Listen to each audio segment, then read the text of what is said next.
ایک मेंढक ने ऐलान किया कि वो दरख्त की ऊंचाई पर चढ़ना चाहता है।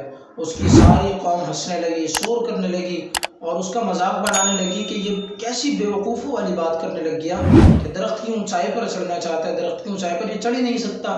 लेकिन वो मेंढक अपनी जद्दोजहद में लगा रहा और अपने मकसद को अहमियत देकर हमेशा इस बात को जहन को उसने सवार रखा कि मुझे दरख्त की ऊंचाई पर चढ़ना है। और फिर आखिर एक वक्त आया कि वो दरख्त की ऊंचाई पर चढ़ने में कामयाब हो गया। और जब वो दरख्त की ऊंचाई पर चढ़ गया तो उसकी सारी कौम शर्मिंदगी के बायस सर झुकाने में मजबूर हो गई, क्योंकि उसने हमेशा, उसकी सारी कौम ने उस मेंढक का मजाक बनाया, उसको शोर किया, उसकी तजलील की, उसको हमेशा डिग्रेड करने की कोशिश की, उसको ये एहसास कमतरी का शिकार करने की कोशिश की।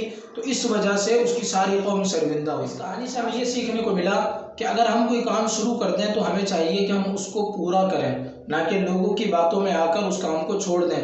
कि लोग हमेशा बातें बनाते रहेंगे, वक्तन फवक्तन हमारी हौसला शिकनी करते नजर आएंगे। अगर हम कामयाब होना चाहते हैं तो हमें चाहिए कि उनकी तमाम बातों को एक चैलेंज समझकर अपने मकसद को अहमियत दें। इंशाअल्लाहुल करीम हम कामयाब हो जाएंगे। और जब हम कामयाब हो जाएंगे तो यही लोग जो आज हमारी हौसला शिकनी करते हैं, यही लोग हमारी कामयाबी में हिस्सेदार बनने के लिए सफ़े अव्वल में नजर आएंगे। अपने मकसद को अहमियत दें, लोगों की बातों को नहीं।